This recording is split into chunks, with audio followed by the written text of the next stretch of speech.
Hello and welcome into another episode of Timekeepers, a show about dope watches. Now, to open up with a dose of honesty, this series has always been a really difficult one to make because combining nerdy watch videos with metaphorical drum lessons is always a challenge. But in the case of today's video, today's watch, this one actually wasn't so bad. Now, full disclosure, this video was easy for me to make because I'm a die-hard fanboy of this particular watch. It's definitely my favorite from 7Friday. I've had my eye on this watch since it came out in 2017, I believe, and I'm ecstatic to finally have one of these on my wrist and make a video about it. Today we're talking all about 7Friday's Q2 better known as the Choo-Choo. Let's get into it.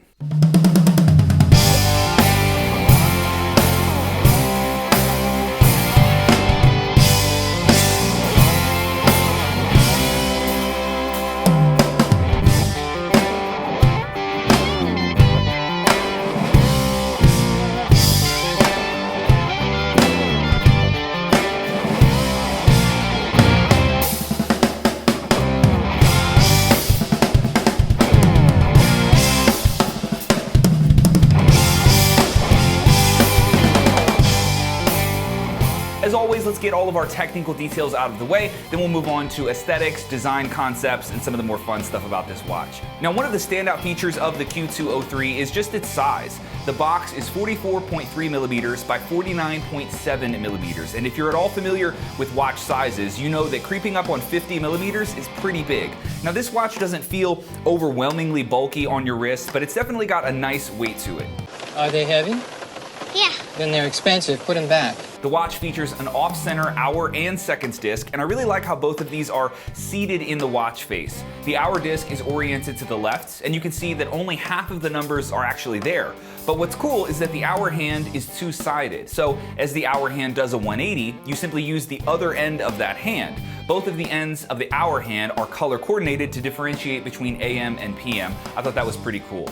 Now, the seconds hand is smaller and to the right on the face of the watch, and this dial is designed using a technique that 7Friday has used in other models, the additioner principle. You guys might remember this from the V201. So to read the seconds, you simply find one of the three arrows that's visible. Each of those arrows will have a number next to it. It'll either be +0, +20, or +40. Whichever one you see, you add that number to the corresponding number that the arrow is passing on the dial, and you'll have an accurate reading for seconds. Pretty cool. And while we're on the face, I also want to point out the minute hand, which is the largest hand of the watch, and I love this kind of coffin outline shape that they've done here. And being able to see through the minute hand to the textures underneath is a really unique part of this watch's design. The case of this watch is sandblasted stainless steel, and it features a polished gunmetal PVD coating on the bezel. The engine inside of the watch is fully automatic, and it features an open balance wheel on a Miyota 8219 with a 40-hour power reserve.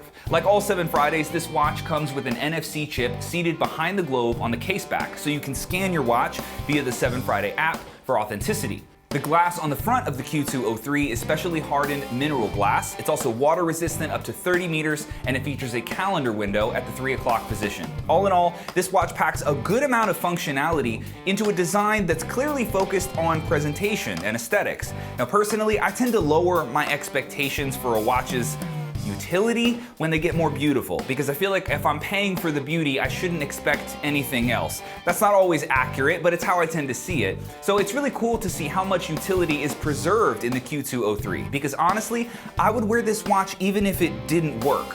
It's that sick. Now, when it comes to the concept behind this watch, I think 7Friday's description of this watch is so well written that I really don't want to compete with it. So to get to know this piece, let's read what they have to say about it. 7Friday has pulled into the station with the Q2 Choo-Choo Edition.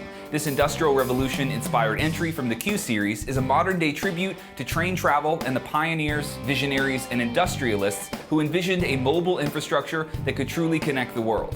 During the Industrial Revolution, the invention of steam locomotives brought transportation to another level. Now, the locomotive or train influence is kind of obvious here, but there's also some Easter eggs within the design. Let's actually start with the strap, which is one of my favorite Easter eggs. It's described as railroad track wax-treated leather. The finish on this strap is actually inspired by the gloves that a train engineer would wear, which I thought was pretty cool. It does have a unique, high-quality texture that's different from all of my other 7Friday straps, and the charcoal stainless steel screws that are embedded in the strap are pretty train-esque as well. The black, gray, and copper colors throughout this watch are inspired by vintage locomotive cockpits, which are intense to say the least. And I specifically like how dark the grays are in this watch. It almost reminds me of how metal used in the 1800s was likely pretty dirty and grimy. None of that polished, clean, spaceship aluminum that we might see today.